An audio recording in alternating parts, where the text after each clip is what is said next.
If you master this, nobody can hurt you again. Inner steel. There is a man in a prison cell. He has been there for years. But here is what makes this story different from every other prison story you have ever heard. The cell has no walls. No bars. No guards. The prison was built entirely inside his own mind. And every time someone insulted him, betrayed him, ignored him, or dismissed him, he picked up another brick and made the walls a little thicker. By the time he was 40 years old, he had built himself a dungeon so airtight that no love could get in, no peace could survive, and no version of himself could grow. He sat in the center of it and called it wisdom. He called it strength. He called it not caring what people think. But it wasn't strength. It was a wound that had learned to dress itself. That man is not a character in a novel. That man is most people. Maybe at some point that man was you. Maybe right now, something someone said last week is still running on a loop somewhere in the back of your mind. Maybe a look someone gave you is still dictating how you walk into rooms. Maybe a failure from years ago is still whispering its verdict every time you try to rise. And if any of that is true, if another person's opinion, another person's cruelty, another person's carelessness still has the power to reach inside your chest and rearrange things, then what you are about to hear is the most important thing you will encounter this year. Because today on Inner Steel, we are not talking about getting tougher skin. We are not talking about revenge. We are not talking about learning to pretend you don't feel. We are talking about something far more powerful than any of that. We are talking about how to become genuinely, architecturally, permanently unhurtable. Not numb. Not cold. Not distant. Unhurtable. There is a difference, and by the time this is over, you will know exactly what that difference is and how to build it inside yourself. Stay with me. This is going to go deep. The wound that keeps reopening. Before we talk about how to stop being hurt, we have to talk honestly about why you keep getting hurt. And the answer is not what most people expect. Most people assume they keep getting hurt because the world is cruel, because people are selfish, because life is unfair. And those things are sometimes true. But they are not the reason.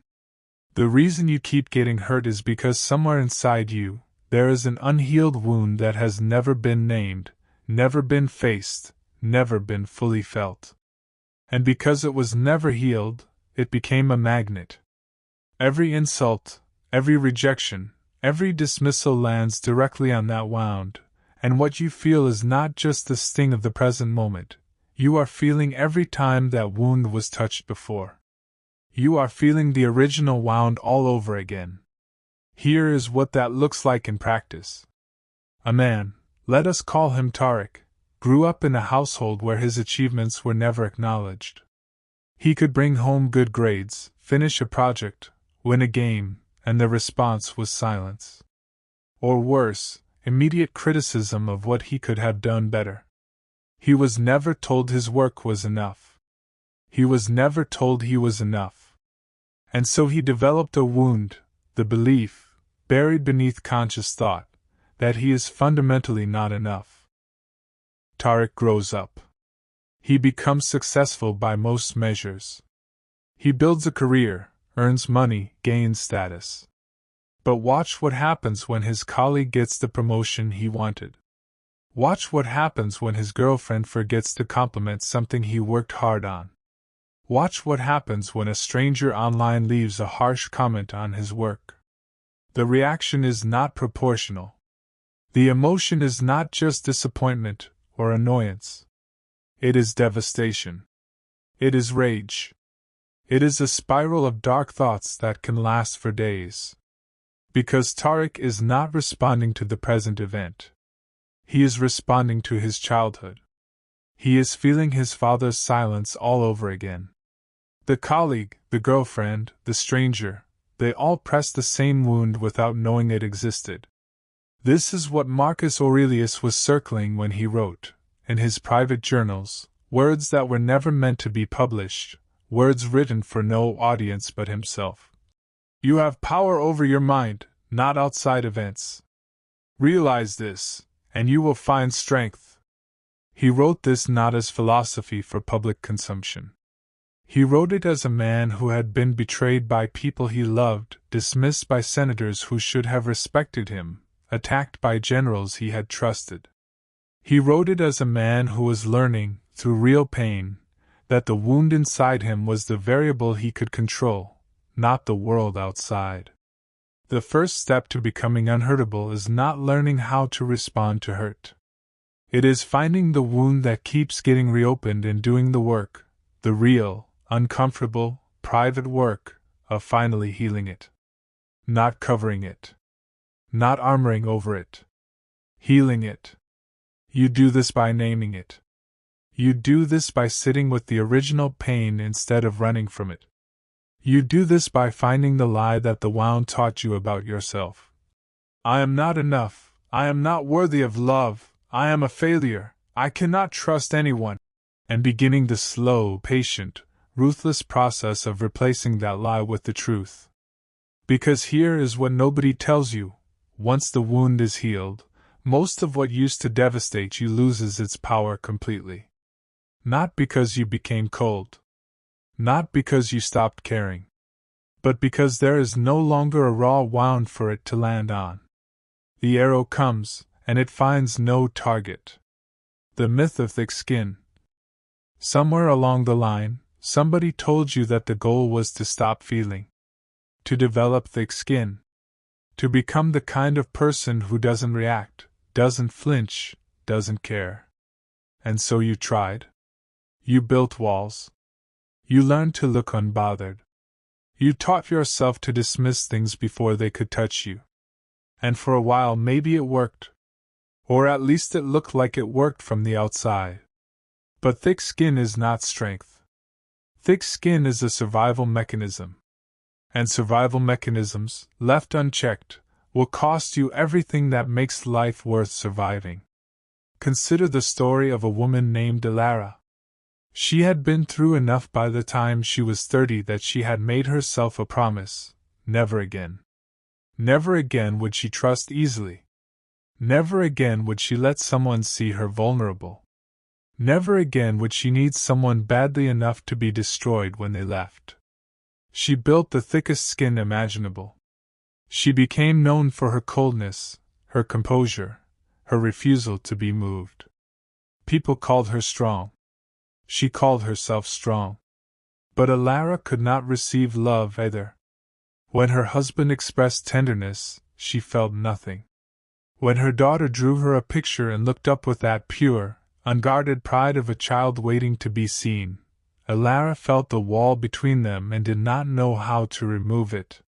She had built armor so effective that it had stopped being selective. It kept everything out.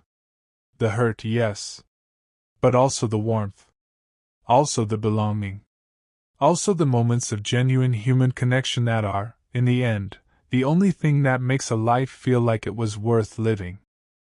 Thick skin is not the answer. The answer is something different. The Stoics called it equanimity. The Buddhists called it non-attachment. Modern psychology calls it emotional regulation. But whatever you call it, what it describes is not the absence of feeling, it is the presence of a self that is stable enough to feel things without being destroyed by them. It is the capacity to be moved without being swept away. To feel the current without drowning in it. Epictetus, born a slave, a man who had every reason to be either destroyed or embittered, understood this distinction with a precision that still cuts through 2,000 years later.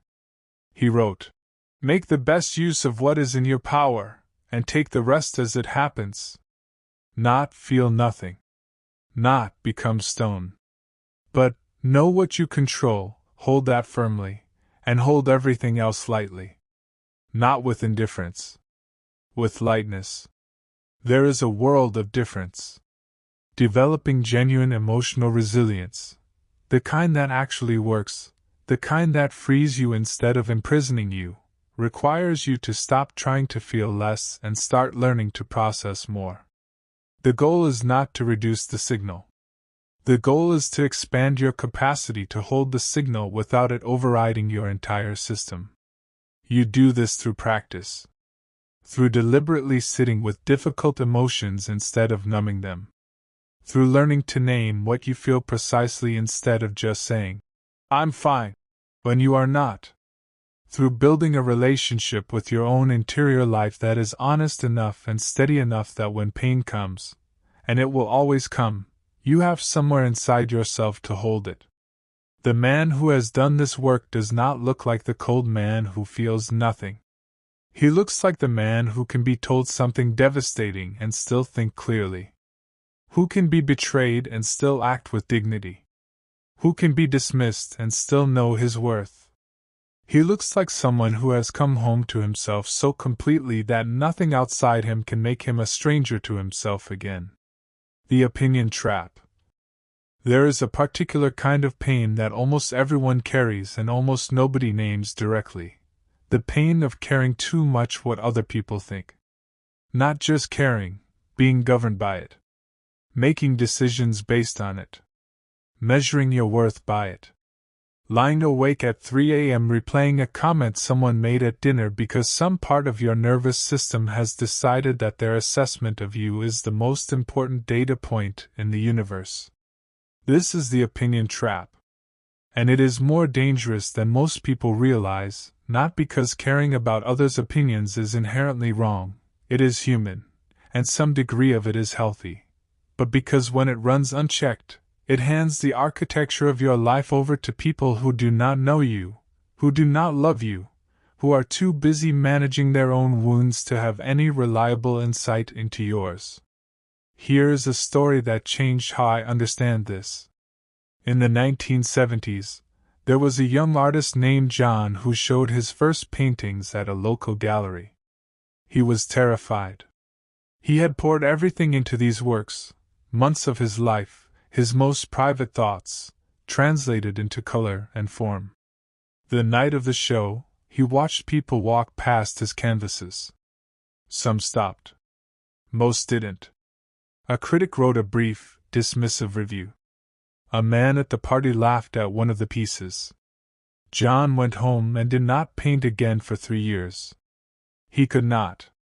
The judgment had gotten inside him and shut everything down. 3 years later, a friend dragged him to another gallery, a show by an artist John deeply respected. Standing in front of a painting that moved him to tears, John asked the artist, "How do you keep creating when people dismiss you?" The artist looked at him for a long moment and said, "I stopped asking the audience to be my mirror. I became my own mirror." John went home and painted that night. He painted for himself. He painted badly, by his own estimation. He painted again the next day. And the day after. He never became famous. But he painted for 40 more years without ever again losing 3 years to someone else's opinion. The Stoic philosopher Seneca wrote in one of his letters, "It is the sign of a weak mind to be unable to bear wealth." But he could have written equally, "It is the sign of a weak foundation to require constant approval to stand." The man who needs to be told he is good every few days in order to believe it has not yet built the inner structure that makes external opinion irrelevant. And that structure is not arrogance. Arrogance is the overcorrection, the man who dismisses all feedback because he cannot bear to be wrong. The structure we are talking about is something quieter and far more powerful, a settled, earned, evidence-based sense of your own worth that does not fluctuate with the weather of other people's moods. You build this by keeping promises to yourself. Not grand promises. Small ones. You say you will do a thing, and you do it. You say you will not do a thing, and you do not do it. Over time, you develop a track record with yourself, a body of evidence that your word means something, that you are the kind of person who follows through, that you can be trusted by the most important witness in your life, which is you. And when that foundation is built, you can hear criticism, absorb what is useful, discard what is not, and move on without the whole structure of your self-concept shaking. Other people's opinions become information rather than verdict. They become data you can evaluate rather than sentences you must serve. Why forgiveness is self-defense. Nobody wants to talk about forgiveness in the context of strength. Forgiveness sounds soft. It sounds like surrender. It sounds like saying what was done to you was acceptable, that the person who hurt you gets to walk away clean while you carry the damage. But that is not what forgiveness is. And if that is how you have been thinking about it, then you have been protecting a wound under the false flag of dignity. Here is what forgiveness actually is. It is the decision to stop letting someone who has already hurt you continue to have power over your present. It is not for them. It is a surgical removal of their access to your life. It is the most ruthlessly self-interested act a person can perform. Viktor Frankl was a psychiatrist in Vienna before the Second World War. He was also a Jew. The Nazis took him from his home, killed his wife, killed his parents, killed his brother, and placed him in 4 different concentration camps, including Auschwitz. They took everything. By every conventional measure, his life was destroyed. But Frankl survived. And when he wrote about his survival, what he kept returning to was not resilience in the conventional sense, not grit or stubbornness or willpower. He returned to meaning. And inseparable from meaning was the refusal to let his captors take the one thing they could not physically remove, his interior freedom. He could not stop what was happening to his body. He could not stop the loss. But he could decide what it meant. He could decide who he would be inside the experience. He could decide that his suffering would become the raw material for understanding rather than the end of the story. And when the war ended and he walked out of those camps, he did not carry hatred the way others did. Not because he was saintly. Not because what was done was forgivable in any abstract moral sense. But because carrying that hatred would have been handing his remaining life to the people who had already taken so much of it. This is what forgiveness means in the context of becoming unhurtable. It does not mean pretending the wrong did not happen. It does not mean reconciling with people who are still dangerous. It does not mean weakness. It means taking back the real estate in your mind that you have been renting to someone who never deserved to occupy it. It means evicting the person who hurt you from the ongoing narration of your life and reclaiming that space for something that serves you. There are people walking around today who are still, decades later, having imaginary arguments with a parent who dismissed them, with an ex-partner who cheated, with a friend who betrayed them. Still constructing the perfect comeback. Still feeling the injustice as freshly as the day it happened. They believe this is righteous anger. It is not. It is a self-inflicted wound maintained by the pride of the wound. It is choosing the pain of the past over the freedom of the present. Forgive. Not once. Not in a dramatic moment of catharsis. But every morning if you have to, for as long as you have to, until the charge is gone. Until the name no longer tightens your chest. Until the memory loses its power to reach through time and rearrange your present. That is not weakness. That is the most advanced form of self-defense that exists. The identity that cannot be taken. Most people build their identity on things that can be removed. Their job title. Their relationship status, their appearance, their reputation, their social circle, their accomplishments. And because these things can be removed, because jobs end, relationships break, bodies age, reputations are fragile, any attack on these things is experienced as an attack on the self. Because it is. When your identity is built on what you do, losing what you do means losing who you are. This is the deepest architecture of vulnerability. and the only real protection against it is building an identity rooted in something that cannot be taken. There is an old story about a Japanese Zen master named Bankei. He was famous throughout Japan for his wisdom, and students came from everywhere to study with him. One day, a student of another school arrived, determined to embarrass Bankei in front of his followers. "I hear you teach something special," the man said loudly. "But my master can perform miracles. He can stand on one bank of a river and write in the air, and his calligraphy appears on a piece of paper held by an assistant on the other bank. What can you do?" Bankei was quiet for a moment. Then he said, "My miracle is that when I am hungry I eat. When I am tired I sleep." The crowd did not understand at first. But the student left without another word, because he understood exactly. Bankei had nothing to prove. He was not performing a self for the audience's approval. He was not threatened by comparison. He was not in competition for status. His identity was rooted in something so fundamental, so interior, so entirely his own that no external challenge could find purchase on it. There was nothing to attack. There was nothing to take. Building this kind of identity requires you to ask yourself a question that most people spend their whole lives avoiding. Who am I when all of it is stripped away? Not the job. Not the achievements. Not the relationships. Not the physical appearance. Not the status. Who are you when there is nothing left to point to? If the honest answer is, "I don't know," that is not a crisis. That is the beginning of the most important work you will ever do. Because the answer to that question, when you find it, becomes the foundation that nothing can shake. It might be, "I am a person who chooses integrity, even when it costs me. I am a person who sees clearly and speaks honestly.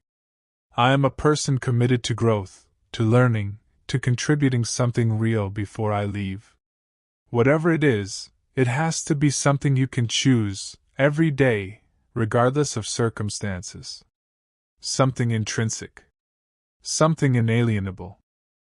When your identity is built there, in the unremovable, then you can lose a job and still know who you are. You can be betrayed and still know your worth. You can be dismissed, misunderstood, underestimated, attacked, and none of it can reach the core, because the core is not where any of them think it is. You have moved the target to somewhere they cannot find. The discipline of response. Between stimulus and response, there is a space. In that space is your power. In that space is your freedom. Most people have never found that space. They live their entire lives with the stimulus and the response touching, no gap, no choice, no sovereignty. Someone says something, and they react. Someone does something, and they respond automatically, reflexively, from whatever wound or fear or conditioning is loudest in that moment. They call this being authentic. It is not authenticity. It is being run by your programming. Finding the space, widening it, inhabiting it, choosing from it, is the discipline that separates the man who is perpetually hurt from the man who is perpetually free. In 1960, a 9-year-old girl named Ruby Bridges became the first black child to attend a previously all-white elementary school in New Orleans. Every morning for months she walked through a crowd of adults screaming at her, threatening her, waving signs. She was 9 years old. She walked into that school every single day, and she did it with a composure that bewildered federal marshals who had been trained in crowd control their entire careers. Her teacher asked her one day how she did it. Ruby said she prayed for the people screaming at her. Not because she agreed with them. Not because what they were doing was not monstrous. But because she had decided, at 9 years old, that she would not become what she was up against. She would not let the hatred become a mirror that she reflected. She would not be made into something smaller by the smallness of what surrounded her. This is the discipline of response. And like all disciplines, it is built through repetition in small moments long before the large ones arrive. You do not find the space between stimulus and response for the first time in a crisis. You find it first in the small provocations of daily life. Someone cuts you off in traffic. Someone makes a dismissive comment. Someone cancels plans at the last minute. These are the training grounds. These small moments are where you practice pausing, breathing, naming what you feel, choosing how you respond rather than simply reacting from the gut. The Stoics called this prosoc, self-attention, self-watchfulness. Marcus Aurelius practiced it every morning, writing in his journal not as a man confessing to a diary, but as a man debriefing himself, reviewing his responses from the previous day, asking where he had been reactive, where he had been governed by opinion or fear or anger, where he could have found the space and didn't. He did this not because he was naturally disciplined. By his own account, he was not, but because he knew the discipline was the difference between being the emperor of Rome and being a puppet of Rome's events. Start small. Start today. The next time something provokes you, do not respond immediately. Take 3 seconds. Name the emotion. Ask, is my response about to come from my wound, or from my wisdom? Then act. Do this 100 times. 1,000 times. And slowly, the space widens. And in the widening of that space lives everything that changes. The power of needing nothing from them. One of the most liberating realizations a person can arrive at is this: you do not need anything from the people who hurt you. Not an apology. Not acknowledgement. Not validation. Not the admission that they were wrong and you were right. You do not need any of it in order to be whole. In order to move forward. In order to be free. The need for acknowledgement is one of the last chains. People will stay in pain for years, decades, waiting for someone who wronged them to finally say, "I see what I did, and I am sorry." And sometimes it comes. But often it does not. Often the person who hurt you has convinced themselves that they did nothing wrong, or that you deserved it, or that it is all more complicated than your version suggests. Often the acknowledgement you are waiting for will never arrive. And if your freedom depends on its arrival, then your freedom is in someone else's hands. And that is not freedom. That is simply a different kind of imprisonment. There is a story of 2 monks who had been close friends for decades in a monastery in the mountains. After many years, one of them, through a misunderstanding and a petty grievance, said something publicly that humiliated the other. The words were unjust, and the wound was real. For months afterward, the hurt monk waited for an apology that did not come. His friend, too proud, too certain in his own narrative, never offered one. The pain of the silence became worse than the original wound. One winter morning, the hurt monk was walking in the snow before dawn, and it occurred to him with sudden clarity. He had been waiting for his friend to give him back something his friend had never actually taken. His peace was not in his friend's hands. It had never been in his friend's hands. His friend had said cruel words, yes. But the years of suffering since then, the waiting, the yearning for acknowledgement, that was self-inflicted. He had handed his inner life to someone who had demonstrated they could not be trusted with it. He walked back to the monastery, and he let it go. Not because the wound had healed. Not because the injustice had been addressed. But because he finally understood that his freedom was not the other man's to give. It was his own to claim. You do not need the apology. You do not need the acknowledgement. You do not need them to understand the damage they caused.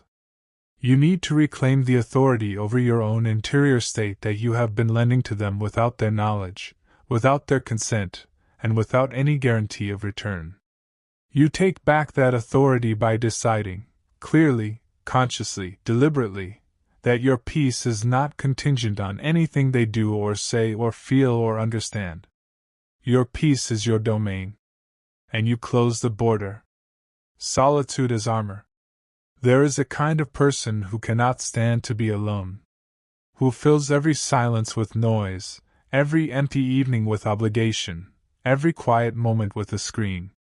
And this is almost always the sign of someone who has not yet made friends with themselves, who has not yet built an interior life rich enough to sustain them in the absence of external stimulation or external validation.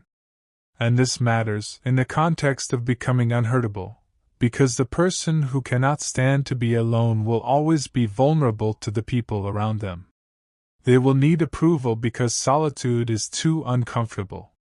They will stay in bad relationships because the alternative, being alone, is worse to them than the pain of staying. They will twist themselves into shapes that others want because the cost of being rejected is higher than the cost of abandoning themselves.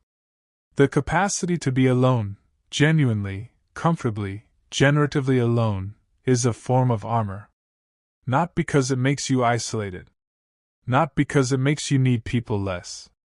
But because it means you choose people from a place of wholeness rather than desperation. You are with someone because you want to be, not because you need to be. And when that distinction is real, when you can walk away from any relationship and still be whole, the power dynamics of every relationship in your life shift fundamentally. Henry David Thoreau went to Walden Pond not because he hated people but because he wanted to find out what he was when no one was watching. What he needed. What he thought. What gave him energy and what drained it. He wrote, "I went to the woods because I wished to live deliberately, to front only the essential facts of life, and see if I could not learn what it had to teach, and not, when I came to die, discover that I had not lived." He was not running away. He was running toward himself. And when he came back, as he did, eventually, he came back as someone who knew who he was. And that knowledge is the foundation of everything we have been talking about today. Build time with yourself. Not busy time. Not productive time in the achievement sense. Time that is quiet. Time where you sit with your own thoughts without drowning them in noise. Time where you ask yourself the questions nobody else is asking you. What do I actually want? What do I actually believe? What kind of person am I trying to become? What am I carrying that no longer belongs to me? The answers to those questions, arrived at in genuine solitude, become the compass that no external turbulence can spin. And a man with a compass cannot be lost, no matter how hard the storm tries. When the world breaks you open, there will be moments, there may have already been moments, where the pain is not small. Where it is not a slight, or an insult, or a dismissal. Where it is the kind of loss or betrayal or failure that genuinely breaks something. The end of a marriage. The death of someone you could not imagine living without. A failure so total that it rewrites your understanding of what you are capable of.